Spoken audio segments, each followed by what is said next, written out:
Whale Club. Today's event is sponsored by the Whittier Public Library Foundation. My name's Jack Sanchez. I'm the Library Services Manager at the Whittier Public Library, and co-hosting with me today is Yvonne. She's the other Library Services Manager, and today we are presenting Judy Chaikin. Yay! I'll just say my name correctly. Oh, yes, please. It's Judy Chaikin. Judy Chaikin. Of course, if you were in Russia, Chaikin would be correct. Oh, okay. Thank you for correcting me. Because we're in the United States, it's Chaikin.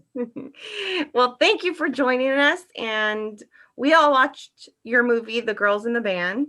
And so can you tell us about how you decided to become a director, producer, writer? Yes, I will tell you my history from the very beginning.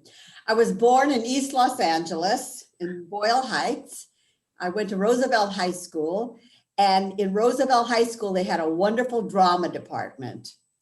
And I was torn because I also loved music.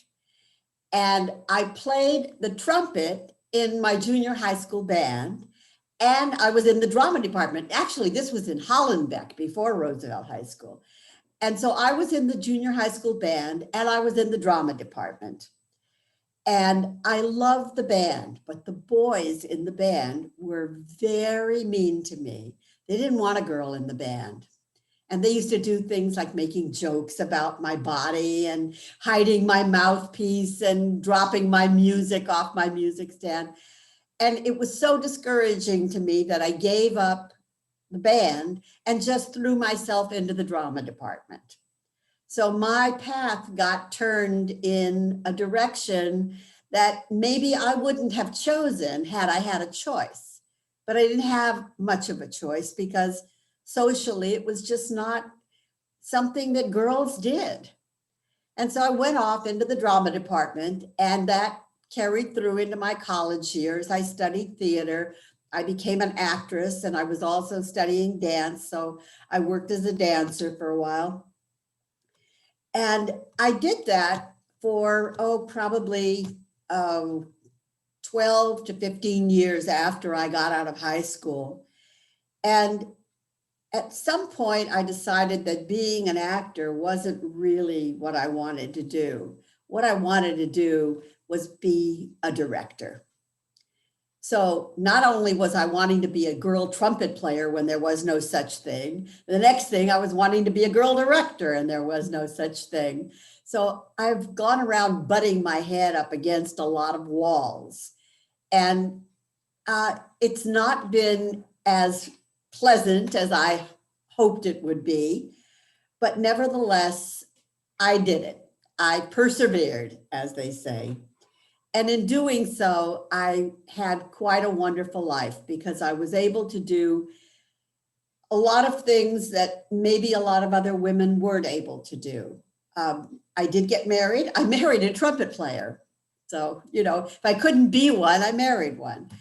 And he was a pretty open-minded, encouraging husband. He thought that I should be able to do whatever I wanted to do. So with that kind of support, I went off and made myself a career out of thin air. Basically, there was no such career to follow. When people ask me, how did you get to be a director? What did you do? And I just say, I made it up as I went along, because there was no path for me to follow. So it took me quite a long time to get to do my first film. But what I did was, once I decided to be a director, I went in at the very bottom of the barrel. I was a production assistant. I made the coffee. I set up the craft table. I got the star a napkin to wipe his brow if he was sweating. I did every menial job there was to do. And at the same time, I was learning about directing from the directors that I was watching. I was learning about what it is to be in control of a set and to take charge, and what it is to think about a script in a kind of a visual, a directorial way. And so when it came time for me to do something like that, I had a lot of skills under my belt. And what I did was I applied to the American Film Institute, AFI, and they had a women's program there. They was just starting out. This was back in the late 70s. And this program was just beginning. And to get the program launched, they were really seeking name people to be involved. They wanted stars because they wanted to bring attention to the program. So they had people like Joanne Woodward and Anne Bancroft and, Diane Keaton and those kind of women. But it was supposed to be open to all women, so I applied. And when I applied, I got very high up in the ranking, in the ratings of the respondents. And they sent me a message saying, thank you so much. You did very well in our trial, but we have filled all the places. And if anybody drops out, we will get in contact with you.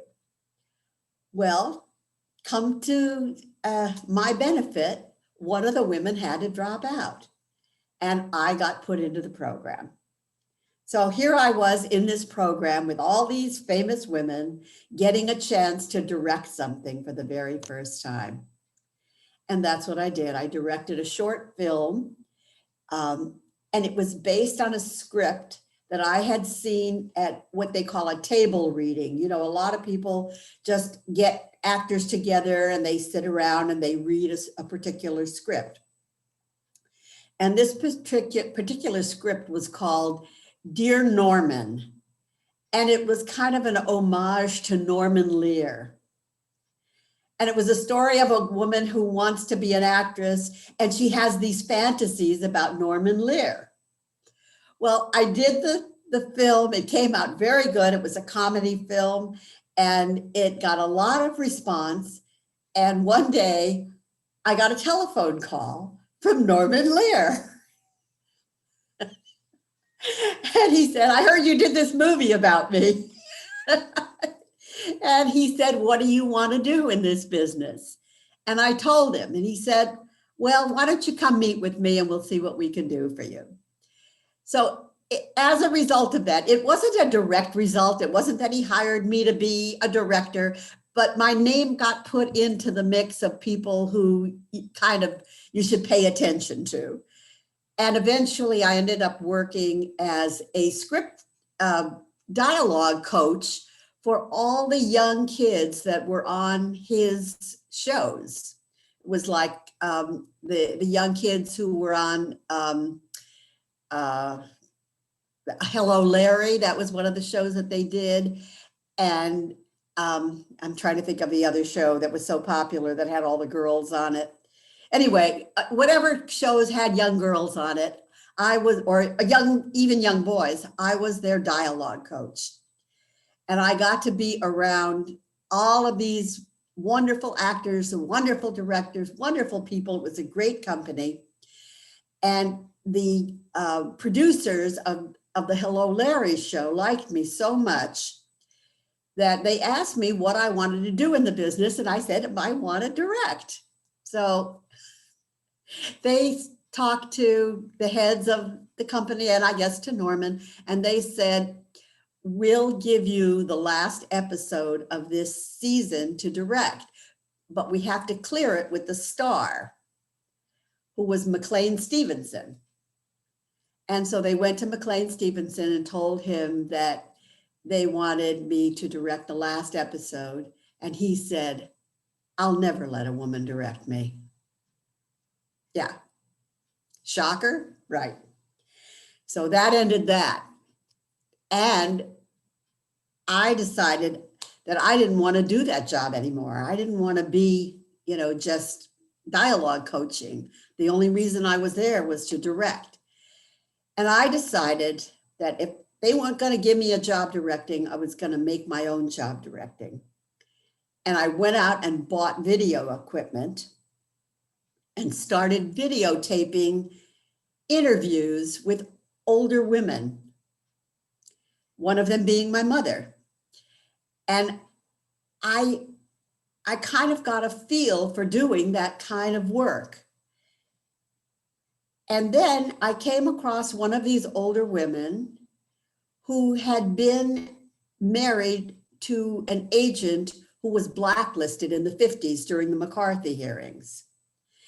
And I interviewed her, and her story was so fascinating that I cut her interview into a little piece and used it as a sample for a larger documentary that I wanted to do about the Hollywood blacklist, and mainly about the wives and children and what had happened to them as a result of their husbands being blacklisted. And I submitted it to a grant fund at AFI again, American Film Institute, and I got a grant to start the film. So that was the beginning of me actually making my first film.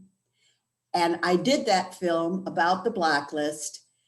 It took me almost 10 years to finish it because the fundraising was so slow. But when I finished it, it got nominated for an Emmy. And finally, after all those years, I now had enough credibility that I began to get hired to do other things. So that was how I got into the business. And from there, it's been a back and forth. I've done some television, I've done some stage work. I've never gotten to direct a feature film, which I really would love to do, but maybe that's still in the future. But it took me up to a point where I once again was feeling like I wanted to do something. I had done some other documentaries that I'd been hired to do, but I really wanted to do another thing that was all my own so that I could get my teeth into. And then lo and behold, I get a call from a young friend of mine who's from a family of musicians. And she said that she had met a woman who was 90 years old and was a big band drummer from the 40s.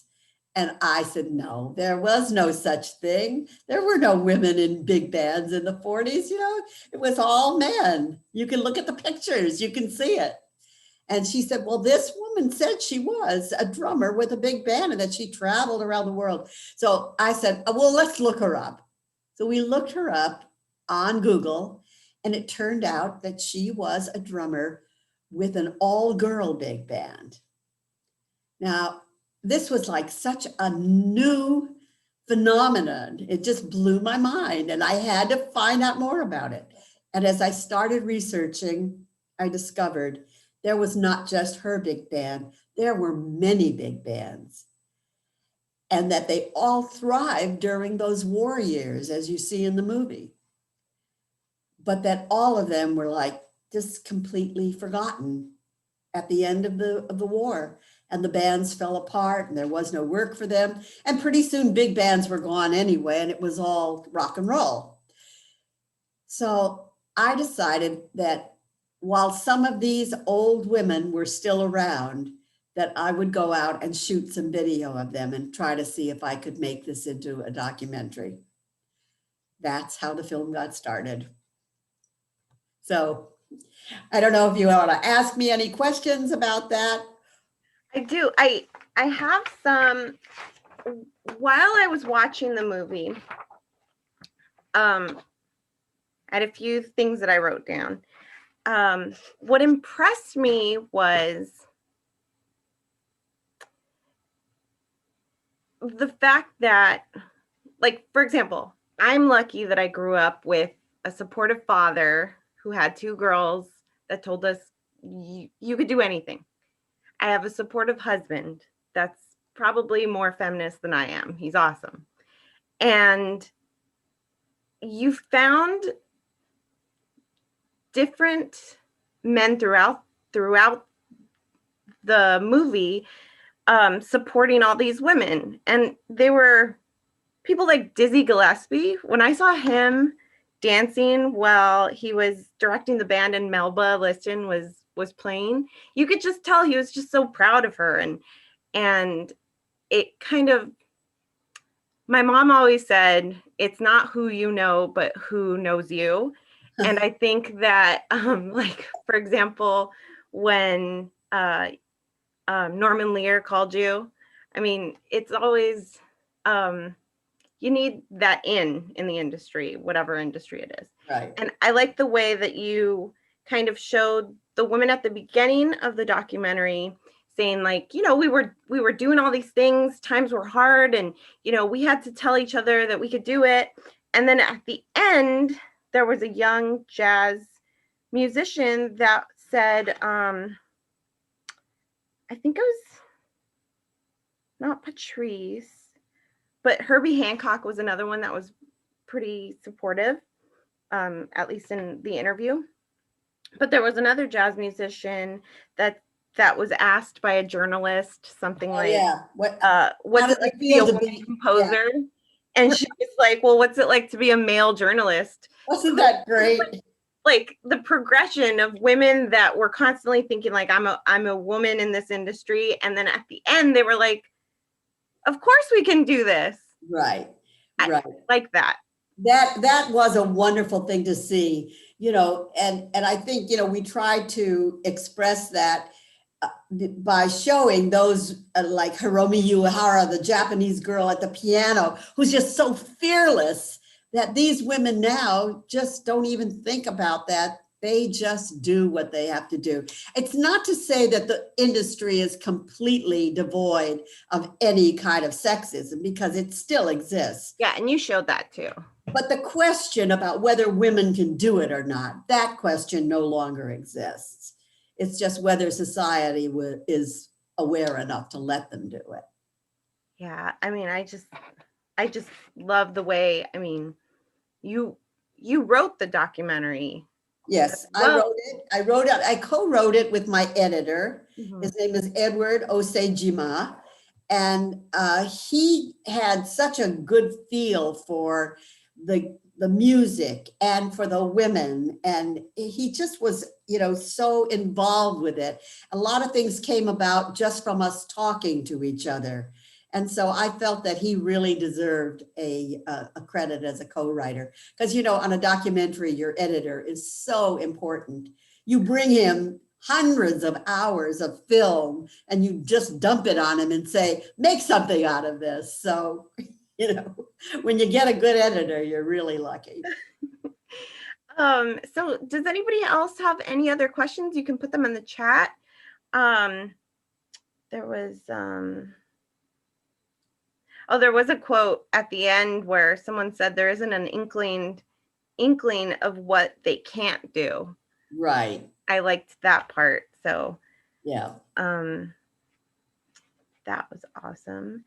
And the footage at the Women's Jazz Festival, was that well, when did you start the documentary? I started the documentary in 2006. Okay. So you see how long it takes. It took me almost 8 years to finish it. Oh, wow. Yeah. Yeah. I mean, I just love how positive you are, and you just keep going. And, you know, people you know, what's the alternative? Yesterday. There's no stopping. There's no alternative.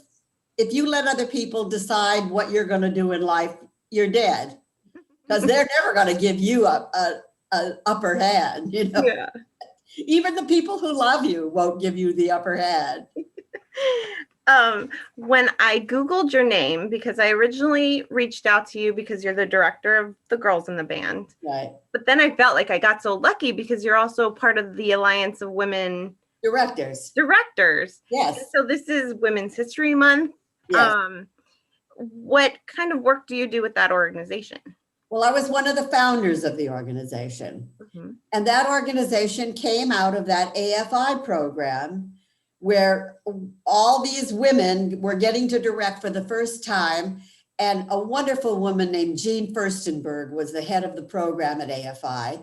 And she took us all out to dinner once a year to celebrate what the directing workshop, the DWW it was called, what we had done and what the women in it were doing. And we were all sitting around this dinner table and complaining that even though we were all great directors, we weren't getting involved the way the men that we had gone to class with, who had been at the AFI at the same time, the way they were getting, they were getting careers, and each of us was struggling. No matter what we'd done, it was always a struggle. And she said, well, you girls need to get together and form an organization of women directors. And we all looked at each other and said, yes, Jean, whatever you tell us, we'll do. So we started that. And the whole purpose of the Alliance of Women Directors was to start promoting the fact that there were women who were capable, who had credibility, who did what they did on a highly professional level, and who were worthy of consideration. The organization has been around, like 17, 18 years now. And it is just going gangbusters. I have stepped out of the board of directors, which I was on for 10 years, because I got too busy with my own work, thankfully. And now I just, I keep my hand in, but I'm not one of the driving forces. But boy, do they ever do great things. The thing they're doing now, which I thought was so valuable, is they're running all of these training workshops with top people in the industry to give you, pointers, inside information. Anyway, so it's the kind of information you don't get unless somebody professional hands it to you. Mm-hmm. So that's what that organization is doing. And they've really changed the landscape for the way studios, especially television stations and channels, see women directors. They've now got programs at the major networks for women, and they've got a new program at Netflix that's coming up. And these women have really gotten in there and dug in their heels and made it happen. Oh, and I'm just happy that I'm around to see the results of that work. I'm now with another organization called Greenlight Women. Yes. And this organization is for women over 40. Oh, that's awesome. And this organization is trying to get representation for women over 40, for women of ethnic minorities, for women who have been aged out, really. Mm-hmm. And so that's another organization that I'm really involved in, and they're doing a lot of good work too. So, oh, that's wonderful. We'd love to have some of them do our Real Club once we open up. Oh, yes. Yeah. They'd be great. That's great. We have composers, we have art directors, we have, producers, writers. Every aspect of the film business is represented in Greenlight Women. Major talent agents, managers, because it happens across the board in Hollywood. When you hit 40, women stop being seen as viable. So it's the next challenge. Well, let me go over to the chat because we do have some questions. Yvonne said a point that stuck me was where the man on the television show said that women only had the stamina to play the piano. It was unbelievable. Minerva is saying, for young girls hoping to become filmmakers and directors, what do you say to them? I love the fact that you didn't mind doing work that eventually got you to where you are today. It's certainly build up your skills. Yes, well, my advice to anybody who wants to get into the business is to learn it from the bottom up. Because when you get whatever level you get to, you've got to know what the engine of a show is and how it gets put together. And the more knowledge you have, the more people will pay attention to you, the more your status will be upped. Whether it's going to a film school or just becoming an intern and trying to get jobs on sets, You encouraged by the growing interest in documentary film making, and what other subjects would you like to explore in the future? Well, yes, I am very encouraged about the documentary film world. I think that what's happened on places like Netflix and HBO, and the fact that they're now showing documentaries as if they were feature films, that all of that is really, really encouraging. And I'm not sure what I want to do as another documentary. Each one of these takes it's not the ones that I do for hire, which are always maybe a year. It's the ones that I do on my own that take so long. I'm not sure that I want to put another 10 years into doing another documentary. But if the subject matter comes along that really enthuses me, I'll do it. In the meantime, I'm doing a lot of other things. I'm writing a television series, so I'm working on that. And I'm doing these are things I'm working on. I shouldn't say I'm doing that. Until you sell it, you're just working on it. I'm doing a Latinx Christmas special, and I'm doing I have another career as a ghostwriter of books. I was going to ask you about that. Yes. Can you tell us?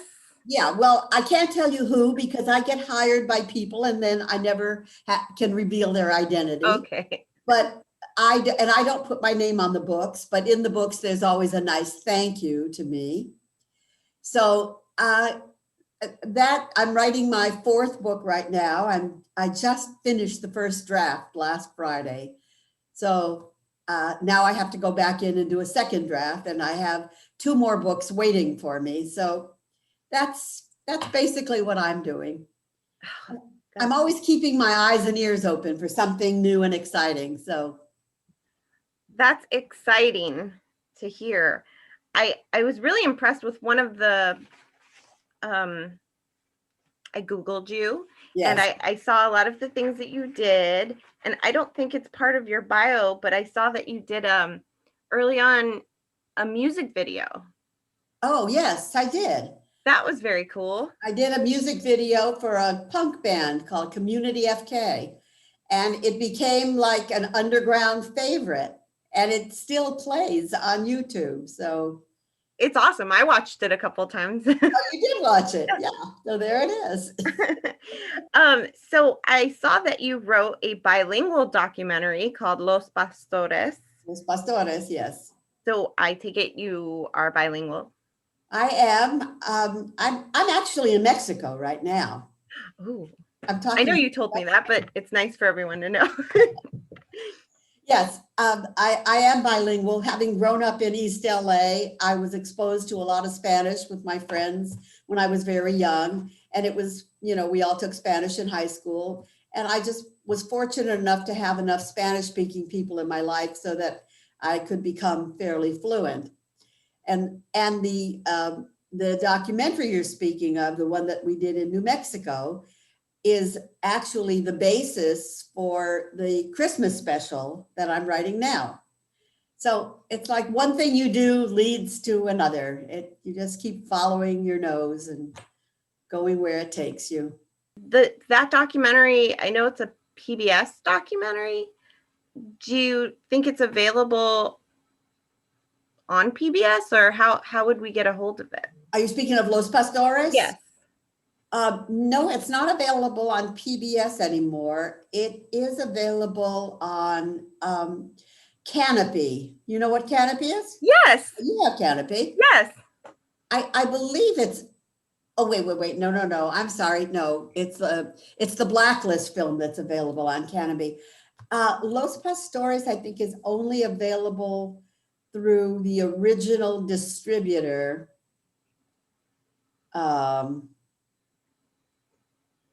Cinema Guild. Oh, okay.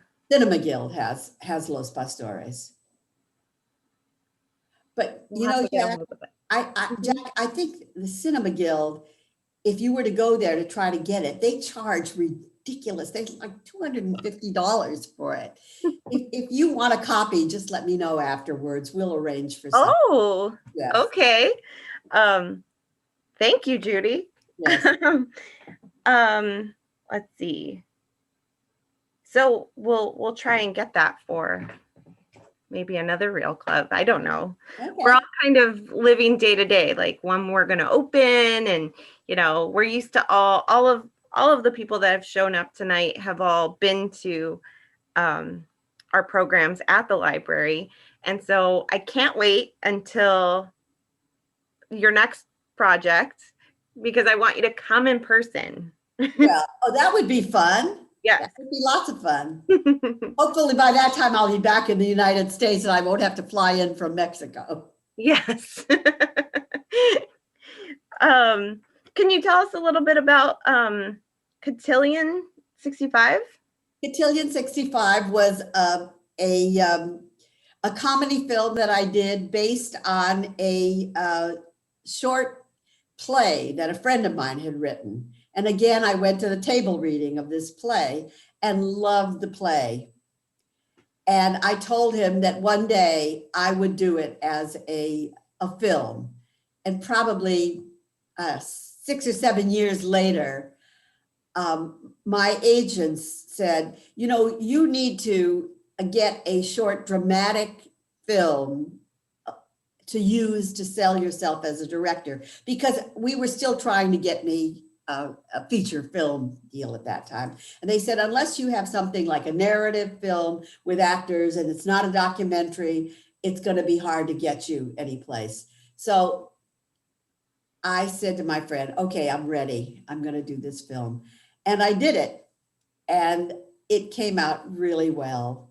And it won a lot of awards and went to a lot of film festivals and got seen by a lot of people, but did not get me any feature film work. So, well, I mean, you kept going. What about?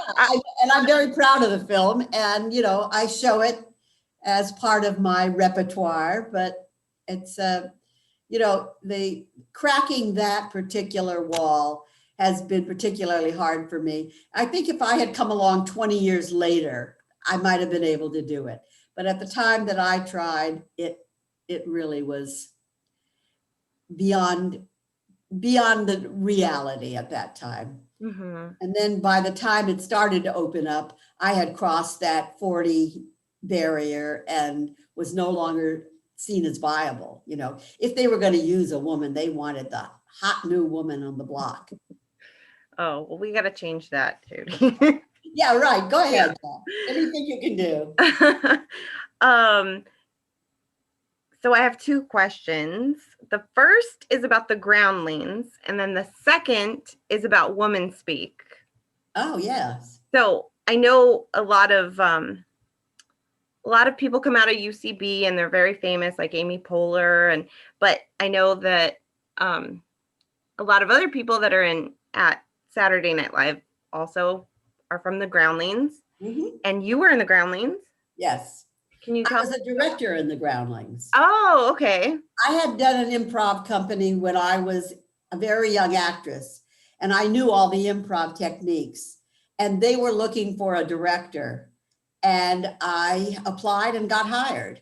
So I ended up directing people, a lot of people that you saw on Saturday Night Live, Julia Sweeney, and you said Phil Hartman?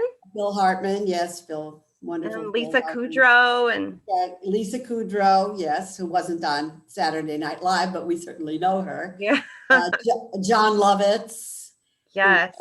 And so that was a wonderful, fun time. I was there for 7 years, and it was the 7 happiest, fun years of my life. And it was during that time that I decided to do the Blacklist documentary too. Oh. So I had a lot going on during that time. Oh, wow. How do you direct improv actors? Well, you teach them, they have to be taught the skills. Mm-hmm. And then when you work with them, you see what they bring and you help them shape it into what you want. Mm-hmm. And then you set up a show according to what pieces you have. It's a very loosey-goosey kind of a job. Mhm. But it takes somebody to hold the whole thing together. So that's Oh, what the yeah. director does. I heard that the Groundlings are more character based as opposed to UCB that are more game based improv. Yes, they are. And the Groundlings are very writer oriented. Oh. What we demand from the final step of the entire training. See, everybody in the company has gone through this training. Mm. And so I was not only director, I was also a teacher there. So in the training, we emphasize writing sketches as well. So the last part of your training is sketches that you have developed and have actually written down so that they are a fixed sketch. Mm-hmm. And on the shows, you see a mix of fixed sketches that have been created and written by the people. They're mostly written after they've been created in improv. You don't just sit down and say, well, we're going to write something funny, but you do an improv that plays really well and you kind of keep that. And then you shape it and form it into a regular routine that the director can drop into a show anywhere they want. Oh. So the first half of the show is usually those kinds of sketches. And then the second half of the show is truly improv, where nothing has been done before. So Oh, wow. That's there's a exciting. mix of those different aspects of it. So you directed Woman Speak Yes. with Jane Fonda. Yes. How was that? Pretty awesome. She's pretty awesome. That's another one of those phone calls that you get. Hello, Judy. This is Jane Fonda. Well, I didn't say, are you kidding? Because somebody had told me they were going to have her call me. So I had directed this thing early on when the women's movement was first starting. And it was called Woman Speak, written by a friend of mine, Gloria Goldsmith, who unfortunately is no longer with us. But she wrote this wonderful thing about a historical piece about famous women in history. And it was almost like a living documentary. But there was a narrator character who was on a search to find these women. And we did this for a California women's conference. Oh. And it was very successful. And Jane Fonda heard about it. And she was running a campaign for her then husband, Tom Hayden, and wanted to do something to do a fundraiser for Tom Hayden in Hollywood, and decided that what she wanted to do was this piece called Woman Speak. And she asked me if I would direct her in it. I said, of course. And it was really fun working with her. She's a wonderful woman and very caring and very down to earth and didn't act the star at any time. She was really good. And that was a wonderful experience. I truly enjoyed it. Oh. And I ran into her just, I guess it's got to be over a year ago, although everything seems like it happened a month ago. Mm-hmm. I ran into her at the Directors Guild and we had a nice hug and chat. We both remembered it very fondly. Oh, thank you for sharing that with us. That's wonderful. Can you tell us about the technology you've learned to use along the way? The person that's asking the question says, I transitioned from the typewriter to the computer and keep learning to adapt to the times. Well, that's one of the things you have to do. If you can't do that, you're out of the business.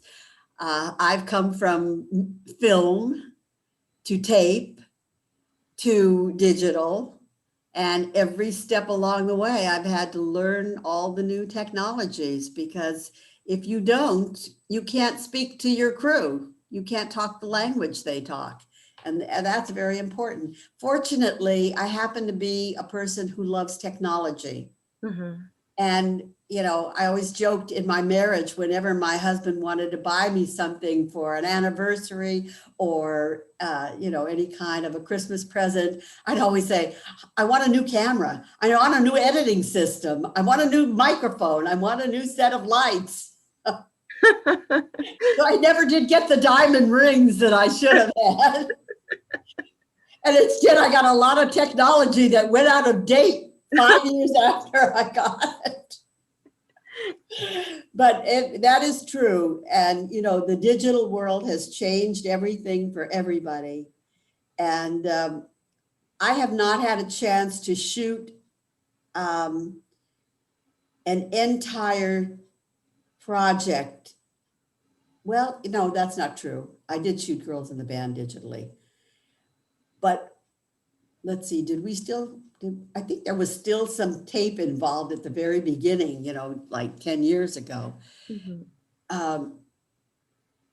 But the one thing that I did not like as much was going from the kind of editing that you did when you were cutting film and cutting tape to the digital editing, because I'm a very hands-on person.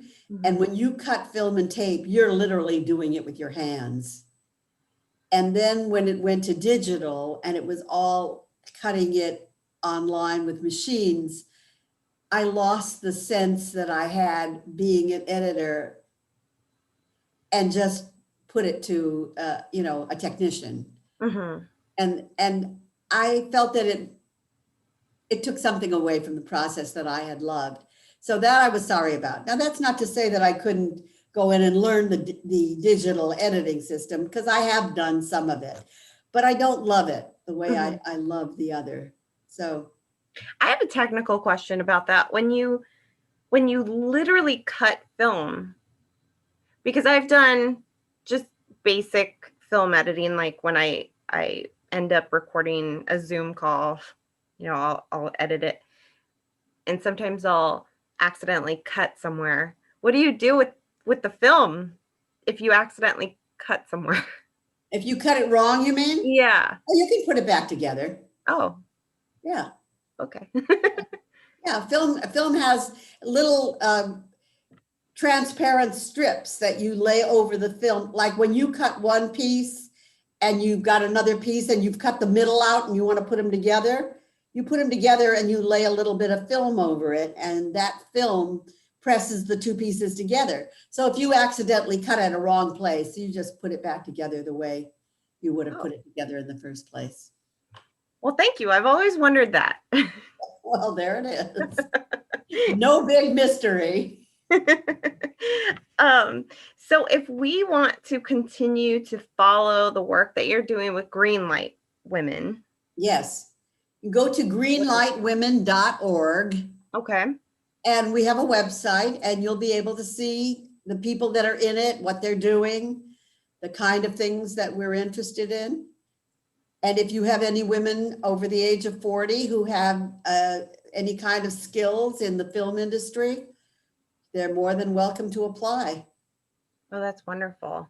So, for example, I'm almost 40. Yes. I have very little skills in the film industry. I mean, I can edit, you know, Zoom videos. Do you want experienced people? It's mostly for women who are making their living in the industry. Got it. Yeah, so it's because the whole purpose of it is for them not to be teaching each other or bringing people along, but to use the skills that they've all, you know, acquired. Mm-hmm. And I'll give you a little example. I wrote a short comedy script, which just like a little 7-minute piece, which I submitted to a short screenplay competition, and it became one of the finalists in the competition. So I put that up on my website, on my Facebook page, and 2 women producers in Greenlight Women saw that posting that I had put on my webpage and asked me if they could see the script. They were looking for a short film to produce for themselves as producers. They loved my script. They shot it 2 weeks ago. They just sent me the first cut of it. So that's the kind of thing it is that they want highly skilled people who are able to take each other's projects and move them to the next level. Wow. I mean, is there anything, I'm sorry, I just lost my train of thought. Well, we'll give you a minute to get it. I think that that's wonderful. And I want to invite you to come back next time. We are open. And let me see. I don't have any. Yvonne, do you have any other? I just think it's wonderful. I told Jack that my mom and dad were they were from the big band era, and so a lot, like, you know, Tommy Dorsey, all of those, it just made me remember them. And my gosh, I just think those women were wonderful. And yeah, you know, the sad thing is every one of the older women in the film has passed on. Oh, The last two, which was Roz Cron, the white saxophone player who was on the black band, yeah, and Viola Smith, the drummer who was with her family band and then went on to be a big time drummer. She just died at 107. oh my Oh, God. Yes. You know, it's notorious that drummers live long, and I think it's because they're working their heart so much that they live long, but whatever. Yeah. 107. And she was really sharp all the way to the end. Wow. But all the other women, Clara Bryant and even Jerry Allen, who was a brilliant piano player. Do you have a minute? There's one thing I didn't talk about. Of course. There's all sorts of minutes. You know the picture, the very end of the film? Yes. That picture that comes together like that? Well, that picture was such a miracle of happening. We didn't know quite how to end the film. And I just said, I wish there was some way to give these women their due, what they've been missing all their lives. And then I looked at that famous Art Kane photo. I don't know if you've ever seen it, but there's a famous Art Kane photo called A Great Day in Harlem. Oh, yeah. It starts the film. Yeah. At the very beginning of the film, you see that picture, and Marion McPartland and Mary Lou Williams are in that picture. So I said, what if we recreated that picture and with all women? And I had one of my producers was a man, and he said, well, why don't you just Photoshop their faces in? Oh boy. I said, no, thank you. I'm not going to Photoshop their faces in. And we decided to go back to New York and set that up. And I had a wonderful producer named Nancy Kissick that I was working with. And she was my actual hands-on line producer. And she called these women from all over the country, and they flew in on their own dime because we didn't have a budget to do it. Oh, wow. They flew in from all over the country to be in that picture. And the last day, on the day of the picture, we got everybody together and the sky started clouding up. Wow. Now, you know, when you're shooting, you kind of like that because it blocks the bright sun. It gives it softness to the picture. And when that sky started to cloud up, I said to my cameraman who was doing the photo, I said, we got to get this right now. We got to get this quick. We got the right light. Let's get it. We got them all together. You saw, we got the photo. The minute we shot the photo, it started to rain. Like, Wow. it was like a blessing. Yeah. You know, you got the photo, you're blessed. Yeah. And Wow. that was how we got. That was a perfect way to end it. It was a perfect way to end it. And I thought, you know, sometimes the heavens tell you, that's it, you've done enough. Yeah. So that was our photo. And of course, now we sell it as a poster. So it's That was wonderful. become quite popular too. Oh, wow. So we just got a few thank yous from everyone. I'm getting thank you for coming. Someone said, thank you. Your enthusiasm is contagious. I want to see your films. Happy Women's Month. Yes. I'm going to tell this, the principal, I'm going to tell my faculty about you to inspire their students. Thank you so good. much. And you know, any school that wants to show it can get it from KANOPY. They, you know, they send it out to the schools. So I hope they will. And thank you both, and thank everybody for listening, and whoever's there still online. So Jack, thank you so much. It's really been wonderful talking to you, and I hope we'll keep this relationship going. Yes. In the better world. Yes. Thank you so much. Stay safe, and we'll see you when we see you. Yes, absolutely. Okay. Good night, everybody. Thank you for coming. All right. Have a good night. Good night. Good night.